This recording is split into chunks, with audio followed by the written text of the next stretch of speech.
Good morning. Welcome to That Pedal Show. Dan here. Mick here with a weird flying camera. Something different today. Indeed. Mick has a gig sort of coming up. You're guesting with our dear friend Neville Martin. I am. Let me stick this on here. Is the red light still on, Dan? It is indeed. Okay. It is indeed. Because the first time we did this, the red light wasn't on. Yes, Neville, who is a friend of mine a friend of ours, I should say, who I've known for over 25 years. I work with on guitar magazines. He's a great friend. I owe him a great deal for everything I do in guitar. He eventually got round to recording a record, and he's doing a gig. Good on him. In Bath at the end of February. Is it at the Komedia? Komedia, right? Yeah. And he's asked me, bless him, to sing and play on 2 of the tracks. Wicked. Which is a great honour. So I'm really pleased to do that. Not least it's a gig. Yeah. Normally in those situations, what you do is, if you go and guest at someone's gig or sit in, whatever you want to call it, there'd be an amp there, and you just plug in and play, and you wouldn't be too precious about it. As it happens, there isn't an amp there, so Nev says, bring an amp, bring whatever you'd like to use. So I'm like, okay, good.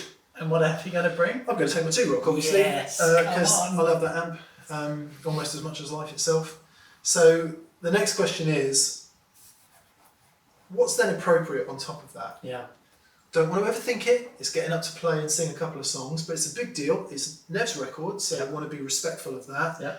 I want to have a good time. Yeah. And get a good sound that I'm proud of, and all the rest of it. Yeah. And it's not as if you're jumping up at a jam, right? No. This is a like an album launch type thing. It's a big deal. I mean, there's horn section, backing singers. It's fantastic. It's not a pub gig. No.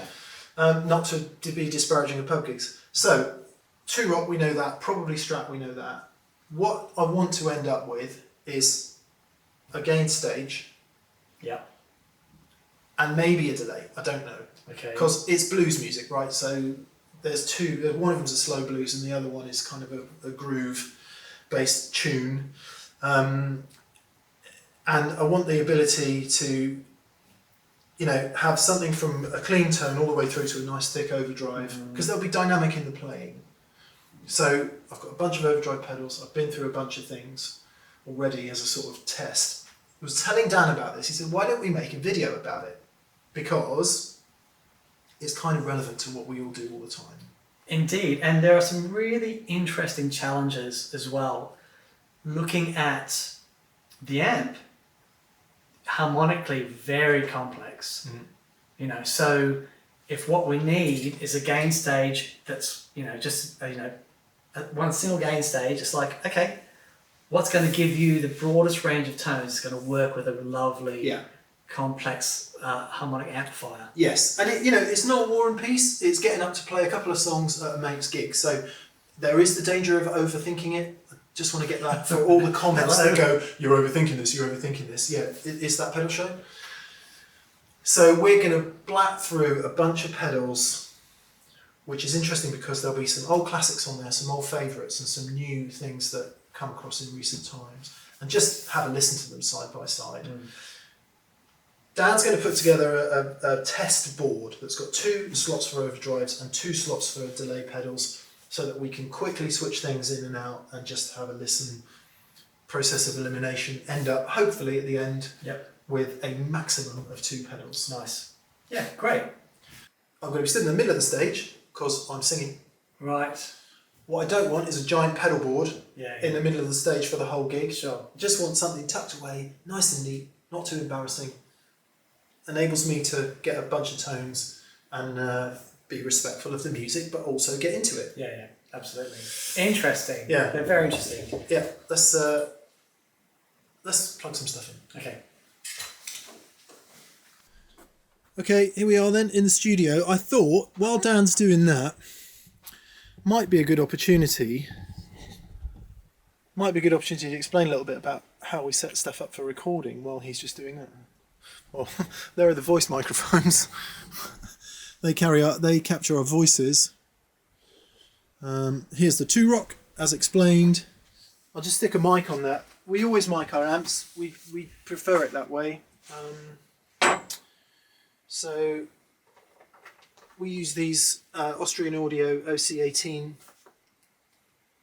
large diaphragm capacitor mics, which is not that normal for a guitar amp in many respects, but we like the way they sound. Certainly for this application where you want to hear everything clearly and full frequency response and all the rest of it. In terms of where I position the mic on the speaker cone, I usually do it just off the centre of the cone, really. So I can sort of see in there, roughly about there, about 3 or 4 inches off the grill. That'll do a pretty reasonable job of that, or thereabouts. I will just listen to it before we commit to the recording, just to make sure. Stick the headphones on.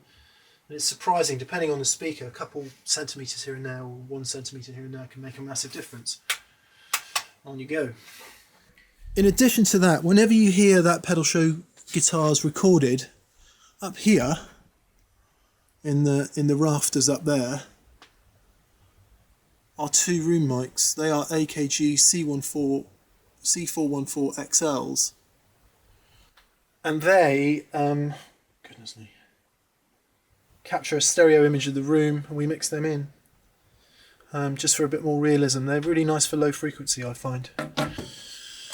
Hits this main guitar amp mics hit this, which is 2 Meris 440 preamps. Really like them for guitars, 500 series. Which then hits these Universal Audio Apollo 8Ps, which then goes into here, a computer running Logic. They go a little bit behind the scenes of how we set up the recording guitars for that pedal show. Okay, let's come see how Dan's getting on. Where have we got to then, Maestro? Did you, in the 70s and 80s, did you have one of those dining tables that when you had Christmas and everyone came over, your dad would be at their end, you and your would be at their end, and you pull Extending, it out. Yeah. Check this out. This is pedal board, right? And it's like, it's an extender. Check that out. So these are the new D'Addario, well, I say newish. They sent them to us ages ago, and we should have done something with them, but we didn't anyway. D'Addario Expand pedals. Looks really nice. I love that idea of bit on the end and separate bar sections. And does it feel robust? It does. It does. It's a bit of Meccano, fun and games to put it together, but no, it's fine. Okay, right. This sounds like an advert, so let's move on. All right. So it's a good basis to get going. So what have you done then? So I've put this sort of little switcher on so that we can try things out and A/B them without worrying about buffers and things, effective pedals, so you can do a proper A/B comparison. Yeah, just for the record, I won't be using a switcher. I'll be using hopefully 2 pedals just joined together, which is what we'll do before the end of the video. But in order to swap things out quickly, this enables that process. Just to be able to quickly test things. Yeah. So we can have a bunch of stuff. It did occur to me that I probably need a tuner as well.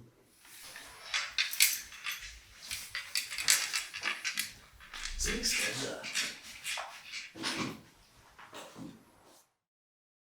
I've got a bunch of stuff here. Yep. That I want to try. Okay. A selection of familiar and less familiar. Indeed.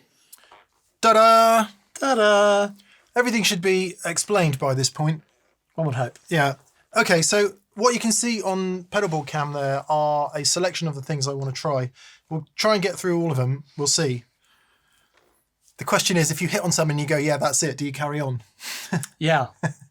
I think we can narrow, Yeah. We've got to narrow them down, And we will get into that. But of course, the first question and probably the first 50 comments will be like, hey man, just plug into the amp and turn it up.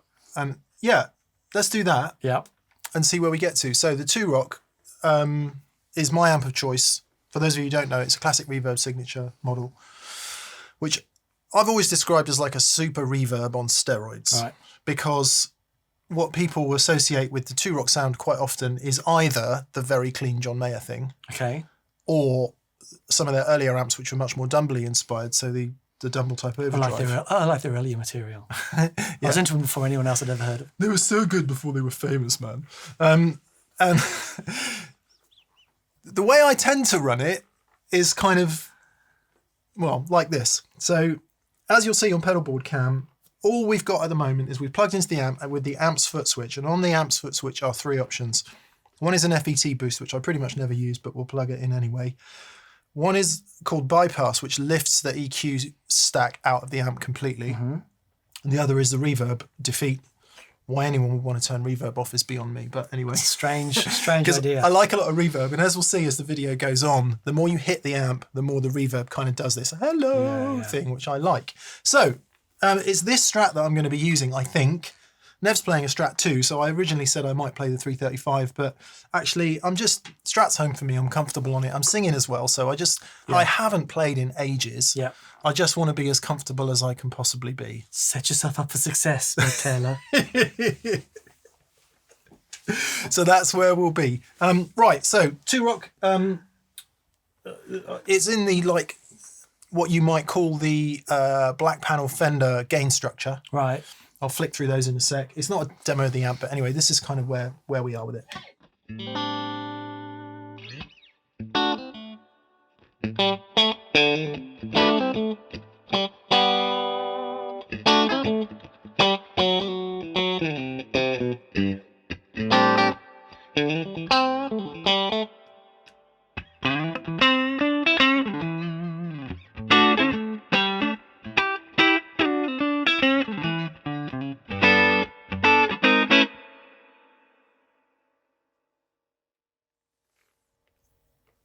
Dreamy. It's a nice clean tone. There's not much overdrive going on there with the Strat. So immediately, if I was going to use just the amp, I'd want more overdrive. Sure. Because I want a bit more overdrive. Indeed. Unless you're going to stand there and do a Robert Cray impression all night, which is short of a talent token or 3 to do that. So a bit more overdrive, of course. There's a few options for that in the 2-Rock. One is you can lift the tone stack out.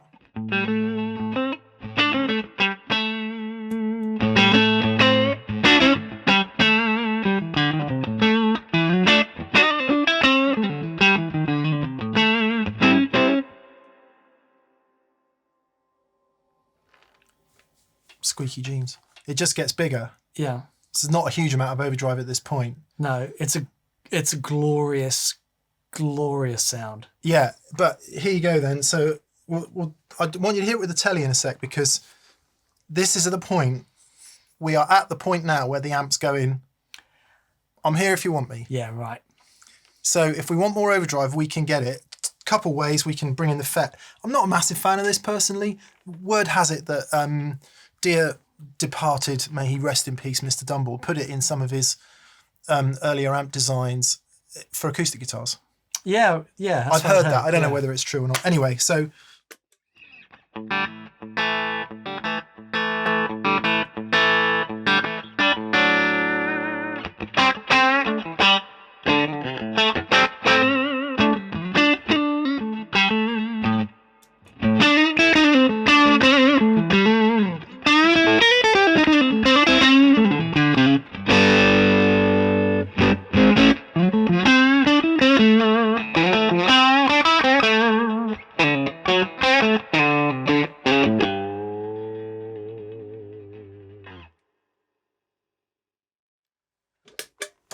if you just hit that with the Tele,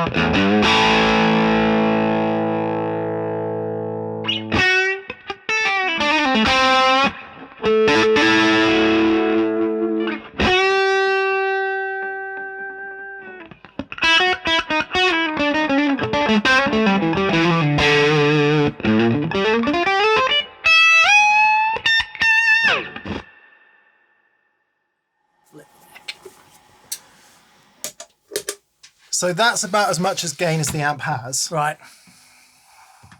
And I guess you could.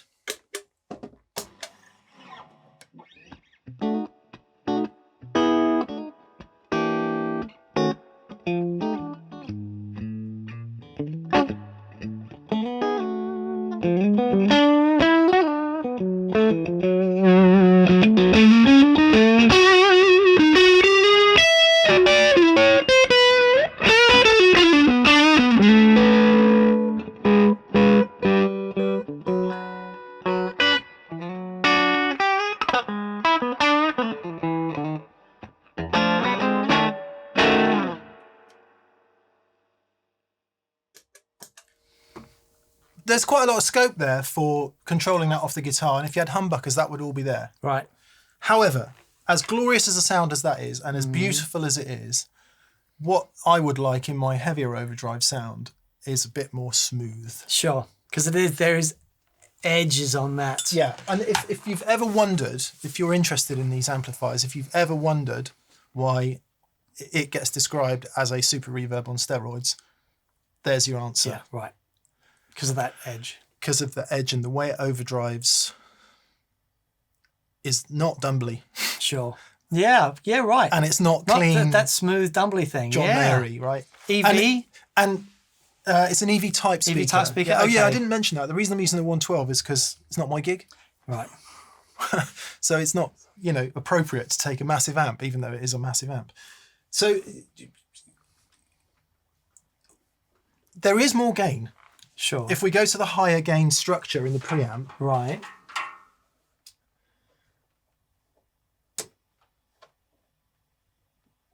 And yeah, and I'll just put it onto full power. Here we go. Because it's on half power there.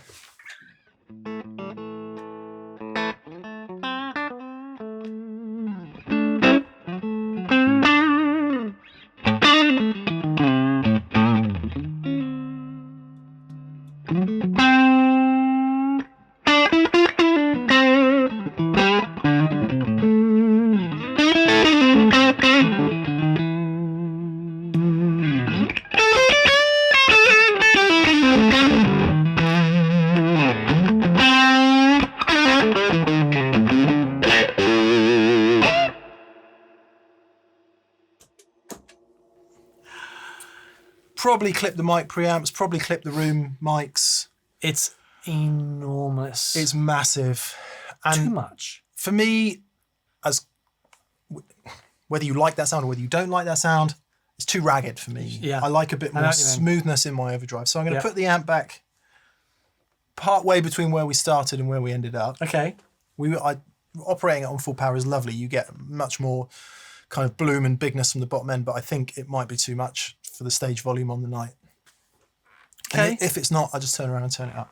But anyway, we can experiment with that as we go. So back to the more black panel gain structure. Mm-hmm. We're going to take the FET out because I'm just not a massive fan of it, if I'm honest. The gain back down to sensible. Right. And the amp is now, I think, in a sort of more balanced place for adding pedals.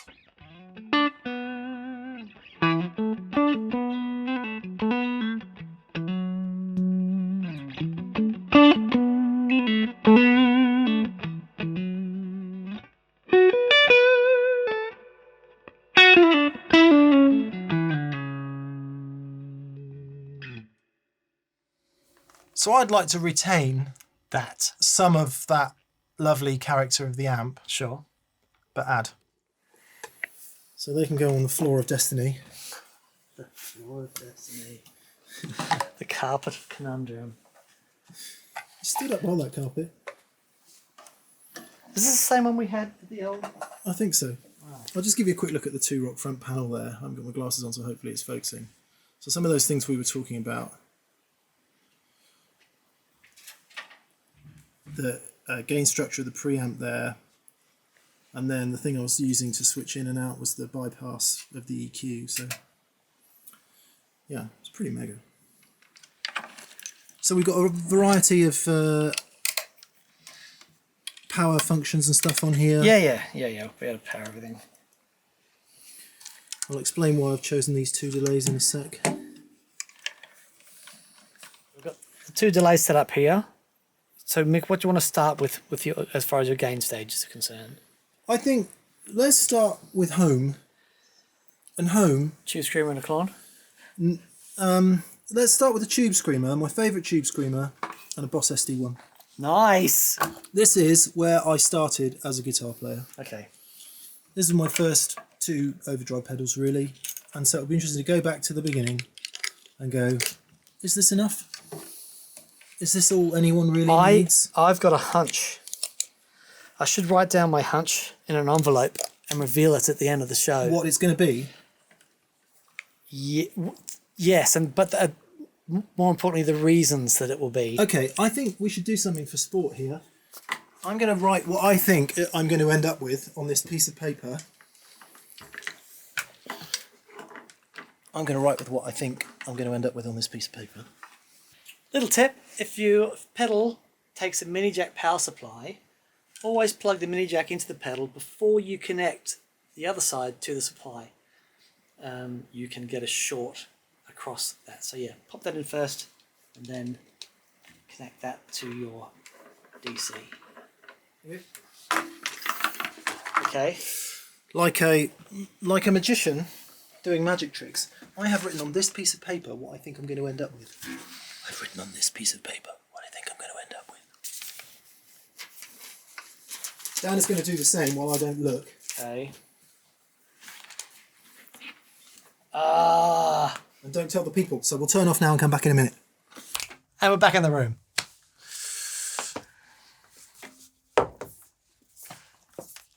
Okay, we've got the SD-1, the Wazza, Mick's favourite Tube Screamer. We've got the Clockwork and the Bell Epoch Deluxe. What we'll do is, because running through 10 overdrive pedals might get a bit stabby after a while, we can do the delays in the middle as a sort of break. Okay. Yeah? Yeah. Because it could get a little bit annoying, couldn't it? Yeah. I'm gonna. So approaches to this: forensic, look at waveforms, listen back to recorded tones. Nope, gut reaction Every time. instant gut reaction. Every time. So this will be a trip into the past. In my younger days, when I was a young boy. It is a blues gig, all right, so if you haven't already turned off, there will be more blues type guitar playing.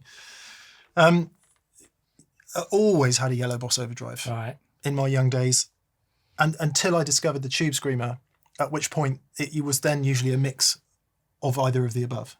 Okay. So it'd be interesting to see if this brings back any memories. Yeah, right? right. As long as you don't end up crying in the corner. You know.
You could end it there. We could end it there. Strat Tube Screamer, right? Man alive. That plummy neck pickup thing.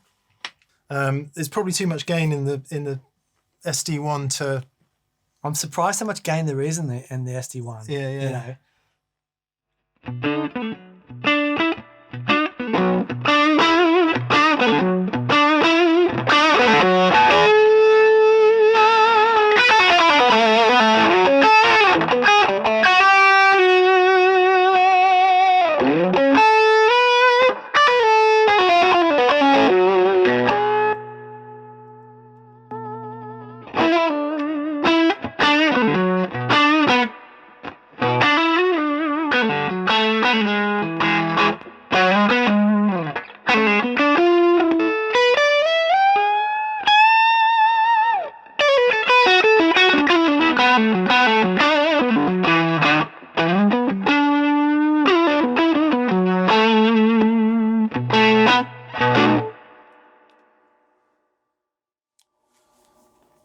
So the way I'd get my fat overdrive sound would be to stack one into the other. Yeah. And then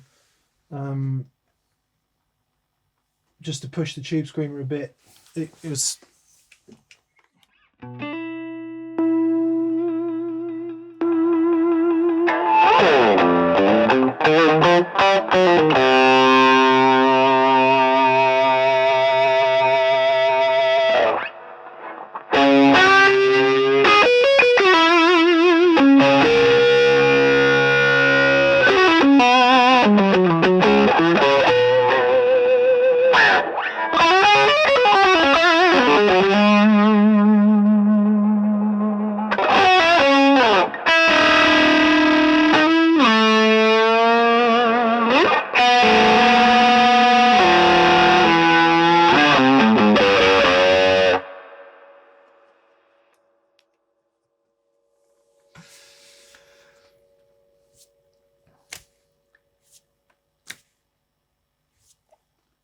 You hear what it's doing to the top of the two-rock.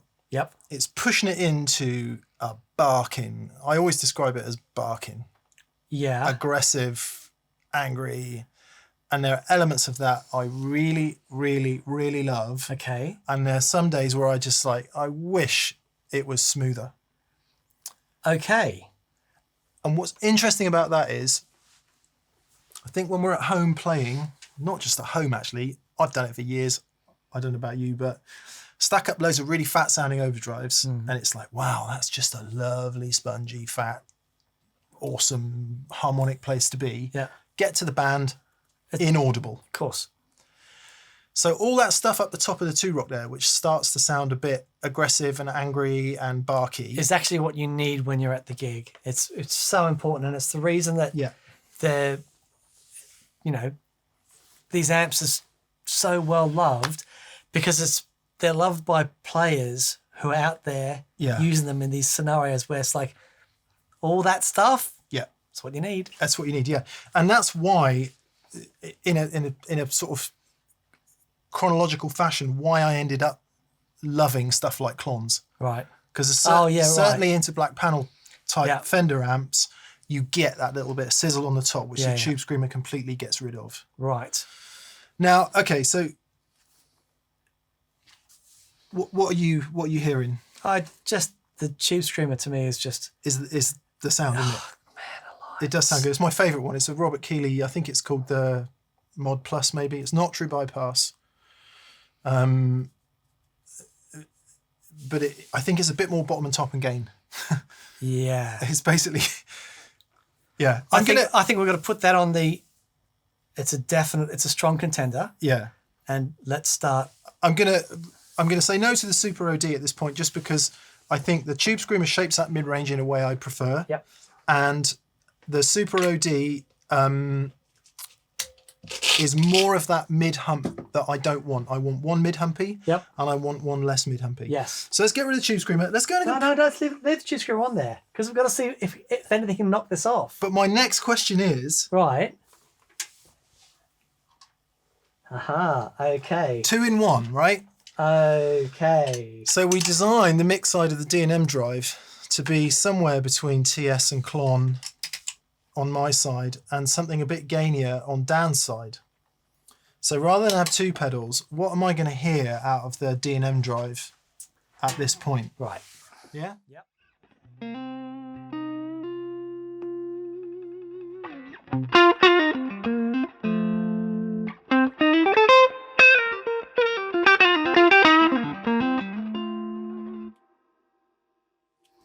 Hear how it's keeping a bit of the raspy top end? Yes. Tiny bit. That's good, because I don't want it to sound exactly like a Tube Screamer. Push that gain a bit more. It's a nice boost.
Fascinating. It is. The TS has that thing. There's a chewiness to it. Yeah. But the frequencies are just in that spot. Yeah. Okay, so two sides on the D&M Drive. If I invoke the Dan.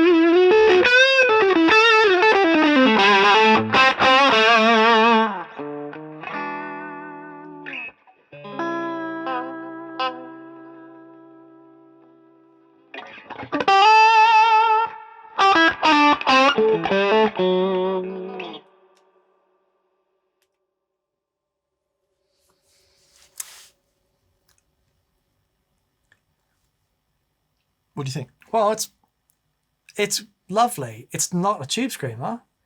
It's obviously we like the way they stack. Yeah. And I think it's a great sound. But you know, when you do this, It's not the Strat Tube Screamer thing, is it? Yeah, no, it's not.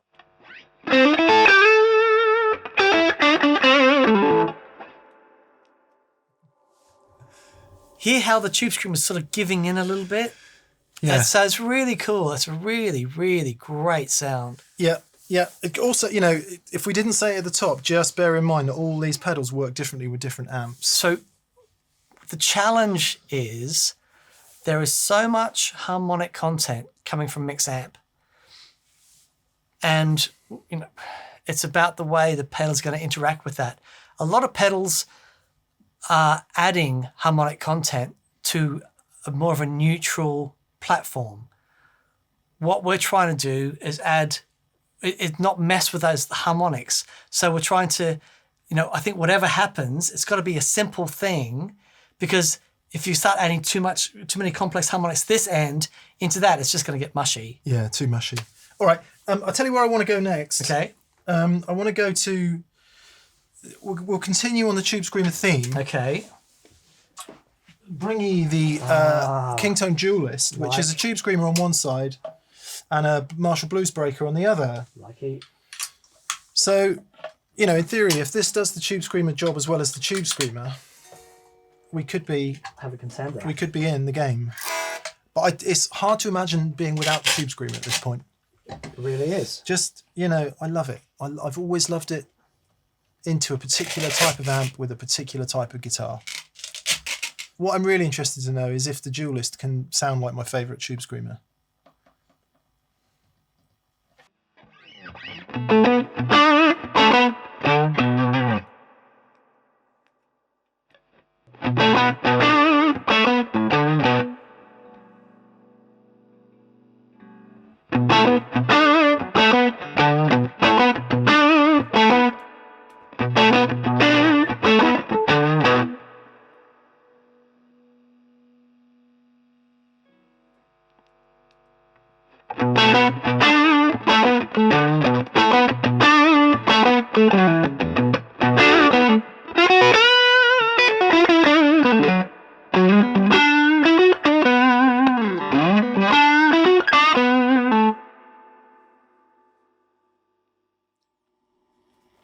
Still got the mid-range, isn't it?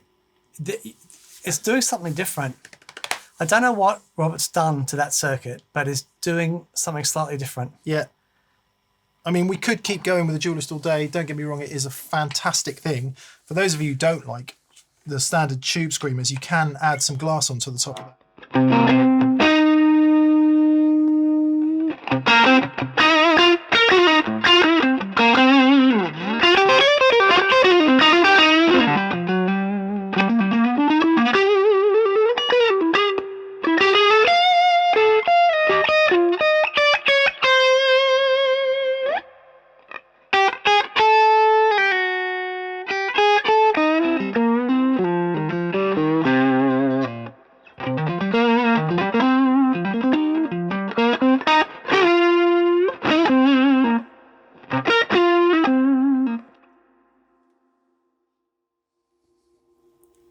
I just want to keep hearing you play the Tube Screamer. Most of my other amps, I'd probably be going with the Duellist at this point for the extra top end. Yeah. But into this, which has that barky top end, which gets really aggressive, the way the Tube Screamer rolls it off for me is Happy Town. Yeah. Welcome to Happy Town. Population U. What be next? Let us, Daniel, go into a new direction. This is our new direction. Yeah. Hope you like this. Yeah. We're going to go more complex, then we're going to get simpler again. I want to go to Dumbletown. Let's go to Dumbletown. Cornerstone Gladio, one of my favourite overdrives, does said to emulate the sound of Dumble Overdrive Special. Two sides, a bit tweakier than either the D&M Drive or something like a basic Tube Screamer. So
now that's a good sound.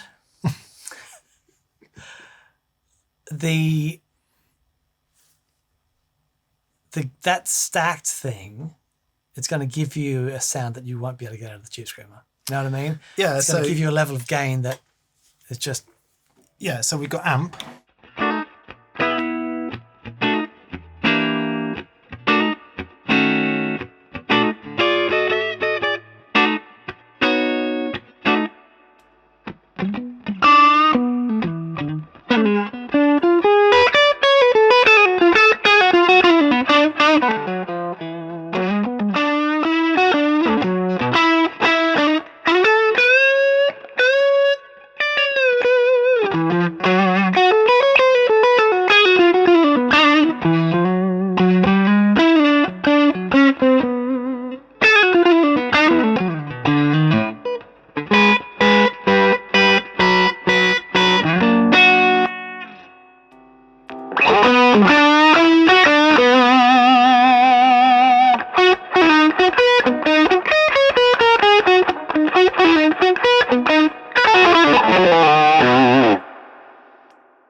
Definitely don't hate that. No.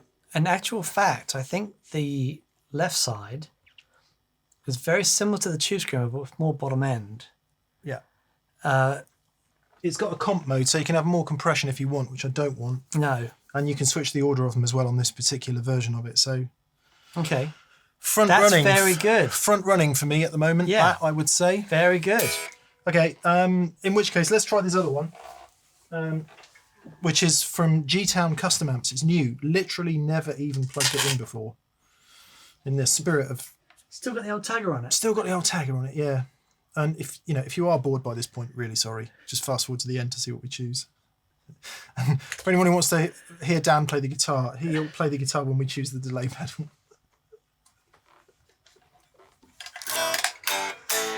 Yeah, excuse the indulgence, but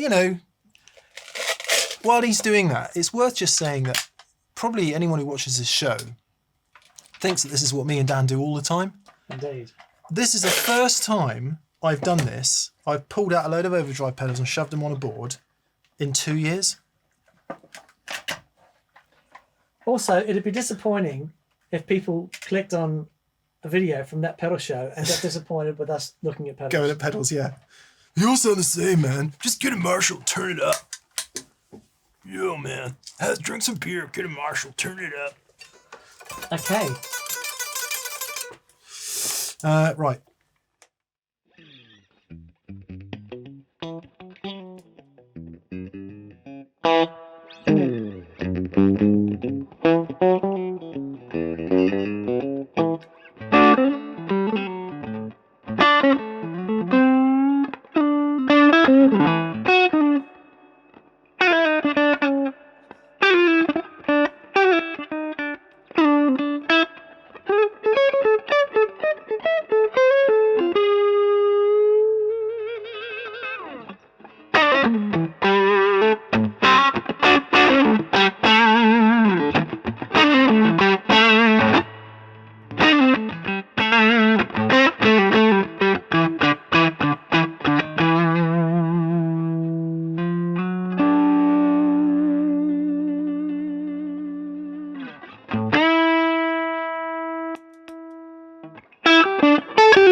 All those boomer bends there were entirely on purpose, by the way.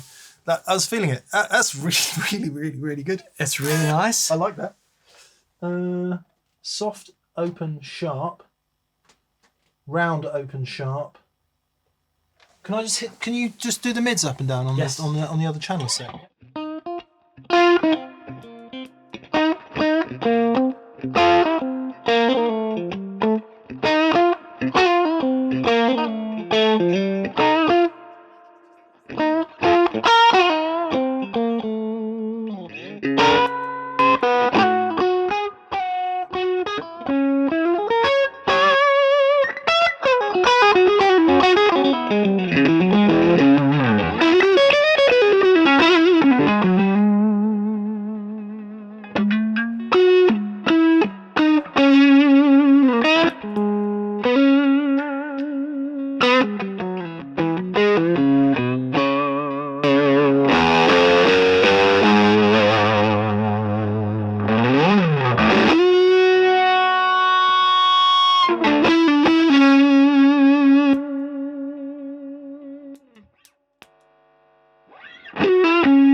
like that, mate.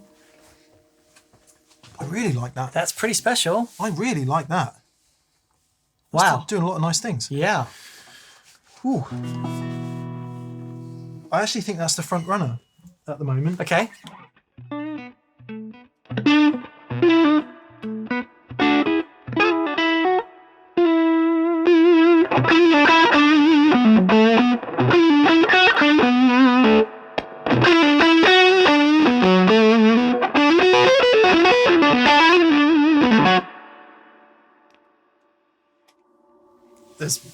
There's very little in it. There's very little in it. They're both spectacularly good. Yeah.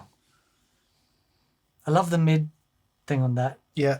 That's really nice. Okay. But we're getting somewhere. Dumbletown, man. We're getting somewhere. God. To be honest, I didn't think a Dumbly voice overdrive into that amp would yield such great results. Would be the thing.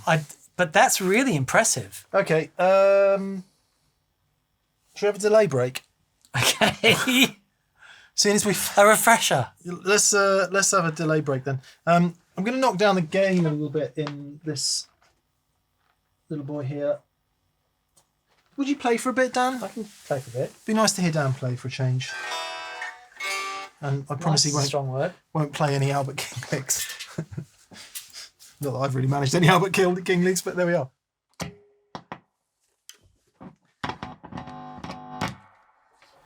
So the reason I've chosen these two delays is because I want it in one box. So my normal go-to for the analog delay would be my Analog Man ARDX20, but it requires a separate foot controller to do tap tempo and a couple of other things. Ideally, I want tap tempo, which of course the Bell Epoch Deluxe in this version does not have. No. We do have the new version, which does have a tap tempo option with an external switch. Go back to the beginning, need it all in one box, really. Yep. However, the reason the Bell Epoch Deluxe is on there is because of its buffer. Yes. The preamp thing in it. Yeah, and I think it's probably in its buffered mode. And that brings a benefit to a Strat in particular, in that when you turn the volume control down, you retain a bit of highs because there's a buffer still in your circuit. Plus, I love the sound of it. The clockwork, because it's one of my favourite analog delays of recent times. For me, analog delay must have lovely BBD type tones, but not too woolly and dark in the way that a carbon copy can be. Yeah. Great for some applications, but I like to hear a little bit more. Secondly, it must have modulation. Indeed. Indeed. Thirdly, what I like about the clockwork is it's got the extra boosty thing in it, which might be useful. The clockwork. It's got this level thing. Oh, yeah, okay, right. Yeah, which is, I guess, a preamp. Yeah, is it level? So, right. I'll show you what it is.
That is so annoying because I love the fact that the belly pop sounds like an EP3.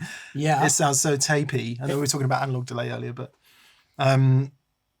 it does have a BBD mode in it. The overall character shaping of it, I flipping love. Yeah. What do you think? The thing to consider is, because it's quite drastic, the tonal change Yeah. in the belly pock. And it's, if you like that, you just have to remember, because you're going to have two pedals. Yeah. And that's going to affect everything. Yeah. The other thing, no tap is a bit of a pain, because here's how I would approach it. Two delay sounds I use, really. Right. One is echo. Mm-hmm.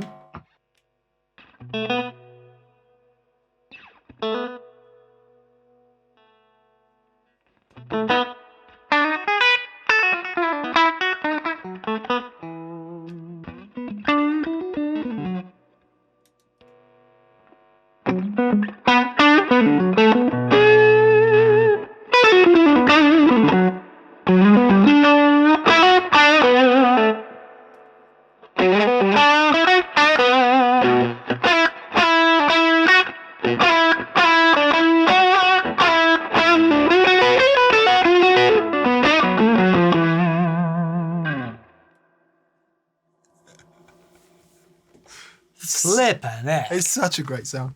And then the second one would be like a longer delay that would be sort of roughly in time with the tune. So, Right.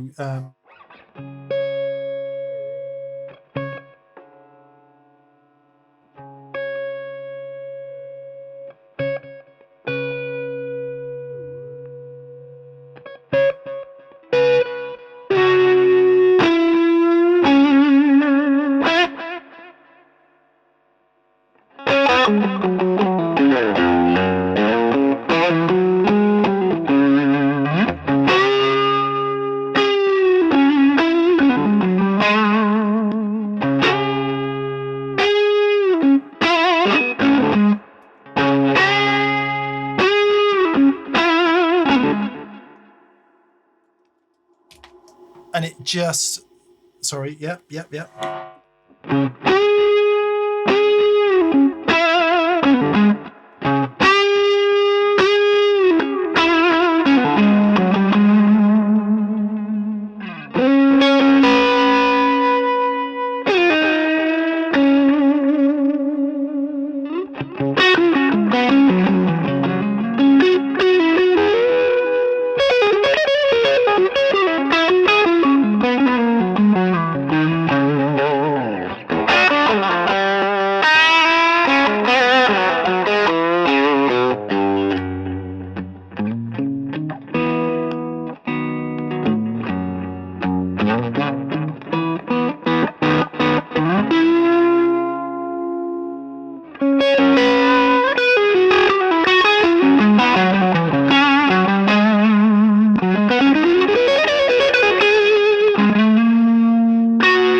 Which was that one? Belly Pock. Yeah, man. That's the one. It sounds so good. It's even though because it's tapey, right? It's tapey, but there's something. Even though it does sacrifice a little bit of top end, yeah, there's something about the sound of it that never gets in the way. Yeah. So if you're dealing with a woolly sound and loads again, you might find that extra definition in the clockwork entirely Perfect. to be to your advantage. Remember we were talking before about all that harmonic stuff? Yeah. And we've got to be really careful not to add more, otherwise it just becomes messy, I think. And of course, one of the reasons people love tape echoes when they wore is because they got a little bit less high fidelity. Yeah. Because a brand new pristine tape is lovely, clear and bright, right? Yeah. And what we would expect of a BBD type delay, a bucket brigade device analog delay, is again a loss of those highs, but they've retained it in the clockwork. I think we said that when we looked at it first, actually. Yeah. So what happens if you just knock the mix level right back?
I think I've changed my mind.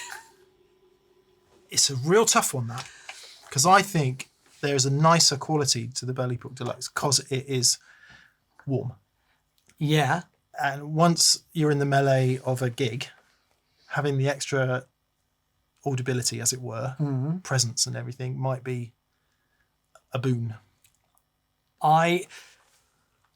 That level control, because we're adjusting basically how much of it is going out into the amp, right? Because the amp is sizzly, you've got to be really careful where you set that. Yeah. Because if you set that too much, it's going to get messy. Yeah. You know what I mean? But I think the way you had it set there, where it's just a hair on, it's like, yeah, that was lush. I think tap tempo. Yeah. I think it's tap tempo and modulation on off. Yeah. That's a winner. Yeah. And to all the Belly Pook Deluxe owners out there, you know what it does. You know what it does great. Wonderful. And it does that better than the clockwork. Yeah. But for this particular application, I actually think the clockwork is going to work better for me in the situation.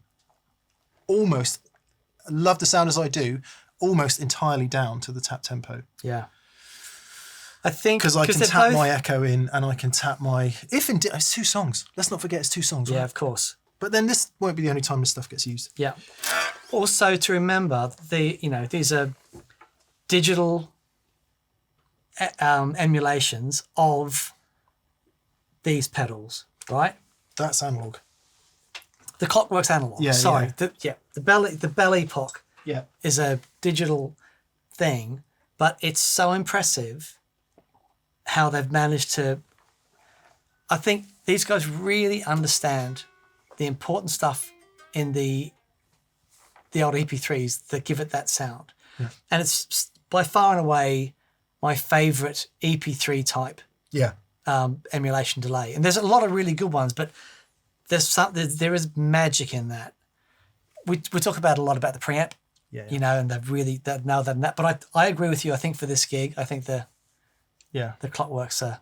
It's there's something so lovable about them. It just sits under there like a tape delay. It's so good. Anyway, okay, that was a nice. I said Dan was going to play more. You haven't played much. I played a little bit. It's good. No, I'm good. I'm done. Play more before the end, please. Right. I think we're sticking with the HolyGrail DualDrive. I think so. Sounds flippin' magic. So we've got a couple other things on here that we haven't tried.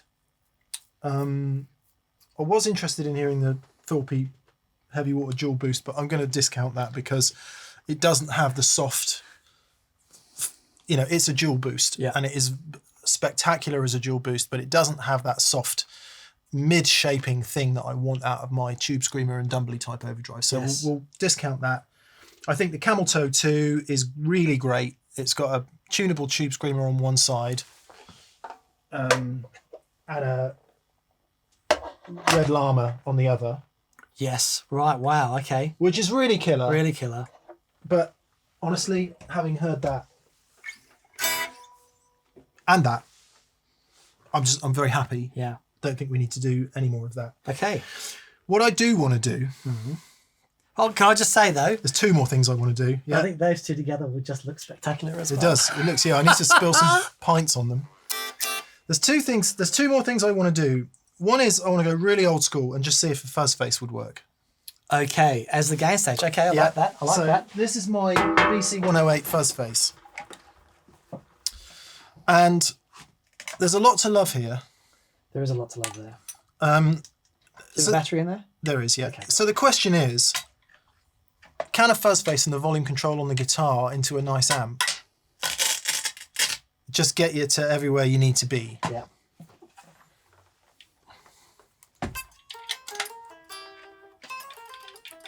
Because what I don't have is a bit of fuzz. Now, in doing 2 blues songs at Neville's gig, the thought of kicking on a Fuzz Face and jimmying out is a bit over the top, right? Let's say that. However, I always do feel a bit naked without a little bit of fuzzy going on. Okay.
That is hilarious.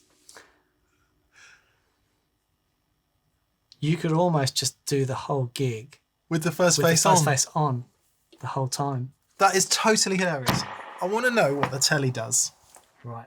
That is utterly hilarious.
Close enough for rock and roll. The volume pot on this is a bit needs some work, so apologies in advance.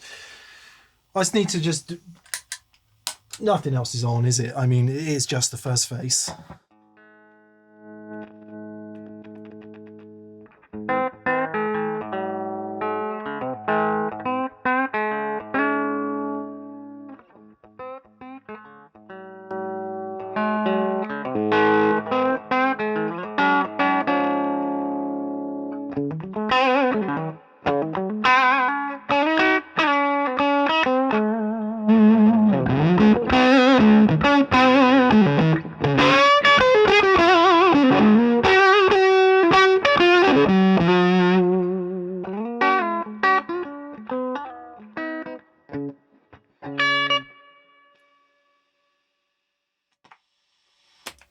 It's a little bit harder work with the 335 because of the bottom end. Yeah. But with the Strat, it's just magnificent. We need to measure the voltage of the battery, please. Okay. So there's... Oh, right. Here's the question then. The two songs you're doing... Yeah. Is there enough... Yeah. You could totally just do it with the Fuzz Face on and kick the delay in when you want to. Yeah, yeah. Yeah. I mean, I think there's more control. So here you go then. There's more control in the Gtown thing. Yeah, yeah. And what I can be sure of with Gtown is when I plug it in, it's going to sound more or less the same. Yeah. Now that is a silicon Fuzz Face, right? It's not more stable. It's not a germanium one. Yeah, yeah. It's pretty consistent. But it does require a battery. Which means as simple as I just need to remember to unplug it and plug it in. I mean, it won't run the battery down in a couple of hours. The current drawing is next to nothing. It's totally negligible, but Yeah. it is something to bear in mind. I just love the sound of it, man. I mean, the only thing is it does seem to sound different literally every time we plug it in.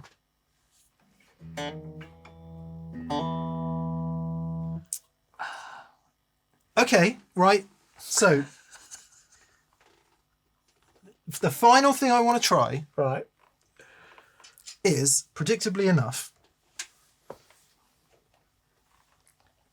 your man, Yeah. and your man. Okay. All right.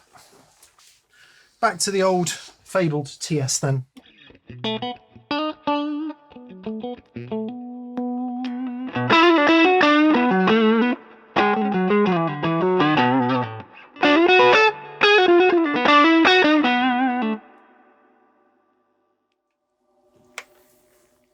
Everything the fuzz isn't, that is.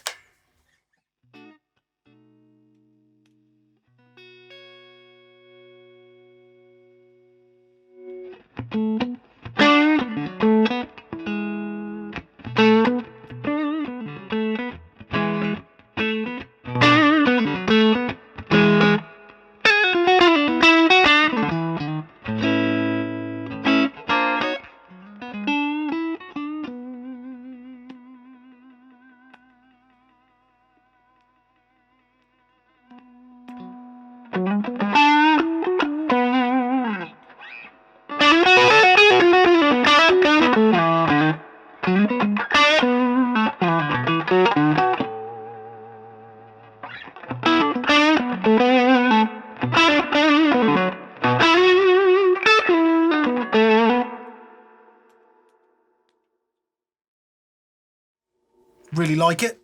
It's my favourite sound of the day. That was. Yep. I really like it. What I don't have is the thick Raucousness of the fuzz. the thick overdrive. Yeah, So out of the okay. Gtown and out of the Fuzz, we were getting thick overdrive. Yeah. There's no thick overdrive And that's in there. yeah. But audibility wise, Incredible. easy peasy, going to give, I think, out of every sound we've heard today, probably going to give the most dynamic And clarity. with the and- guitar at full. Yeah, it's I think the beautiful. Fuzz Face was definitely there with the guitar down a bit, and I do think the Gtown would be there with the guitar down a bit as well. But there's not that thick overdrive, right? No.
We often talk about nose.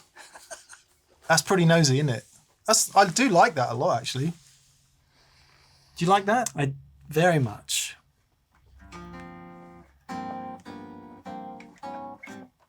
But there's two pedals there. You had to. You've got to stack them to get that sound, which is cool. We can do it. You know, we can do a little board with those three on. There are no rules. There is no spoon. It's all good. It's you that bends and not the Klon.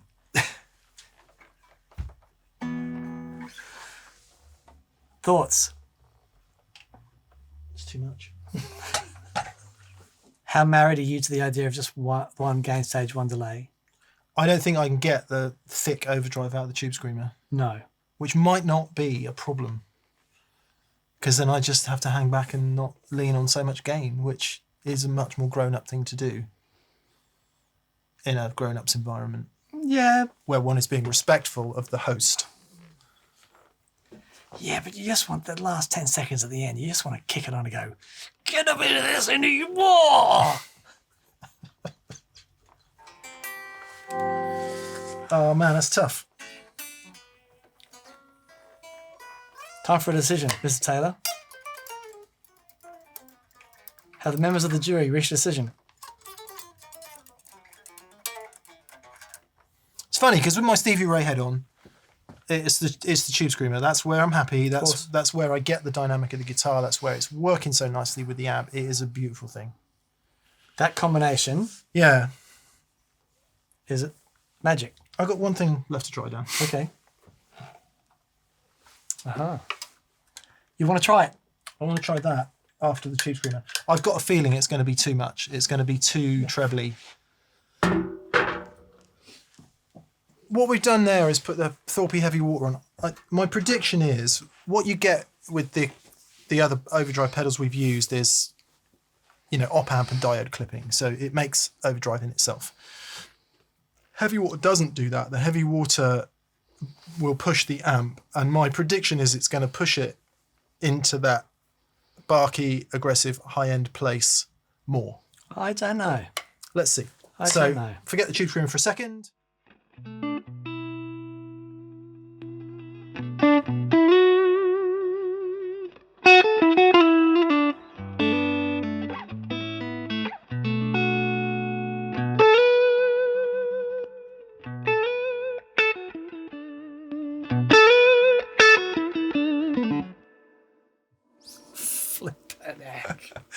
Exactly as expected. I mean, it's like loud. Yes. So what I don't know is what it'll do after the tube screamer. Okay.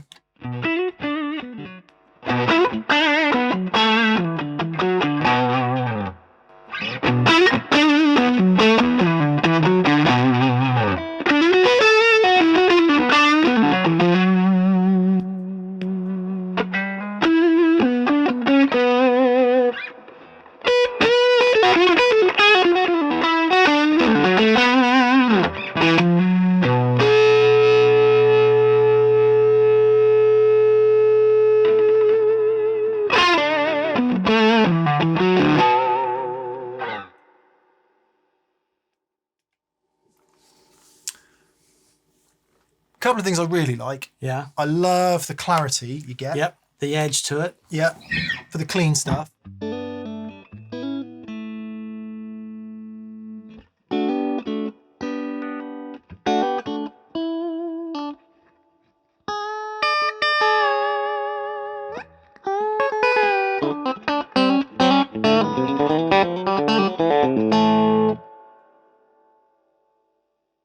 It's definitely almost like a bright cap. Okay. You getting that? I get that, totally. Which is lovely for clean sounds. Mm-hmm. I think it might just be a bit too much after the TS. Sure. What do you think? I agree. Again, that so sensitive, this amp, with all that, those harmonics going on. I just want to try one thing. Yeah, yeah.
It's crazy loud.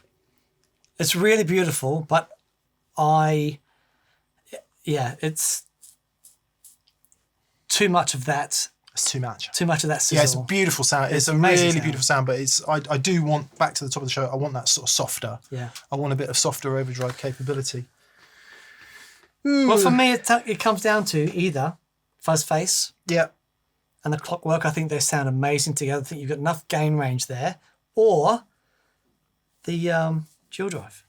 Yeah. And sort of forego the... I think you can... I mean, it's never going to sound like that Fuzz Face. No other fuzz we've ever had on the show sounds like that Fuzz Face on a good day. Yeah, yeah. But you can set up the DualDrive to be thick and that dumbly thing. But that's... you've got that beautiful drive with the clarity. Sounds great. Yeah. Yeah. And they do look great together. They do. I guess the other thing is, back to the top of the show, and I promise this will be it.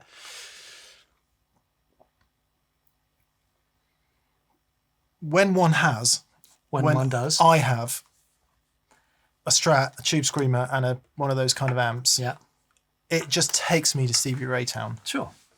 Which is cool, because that's what I loved and still love.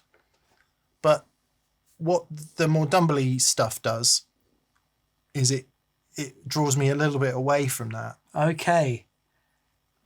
That's interesting. And while I love leaning into the Albert King bends in the Stevie Ray style, there is that kind of, oh God, there's another Strat dude trying to be Stevie Ray Vaughan. Right.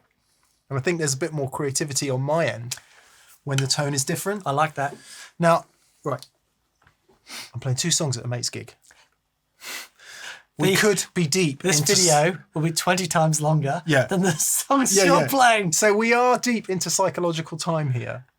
But a bit like learning to play the guitar, you put your 10,000 hours in to be free when you play. Yeah. I think when you're putting your rig together, you put the time in and obsess about it. Yeah, totally. To the point where when you do get to do your performance, you just let all that go. Yeah. And you totally forget about it and you don't think about it at all. Yep. So it's the prep. Yep, and that's really good. Forgive us for all those comments that go, hey man, just get a Marshall tune up here.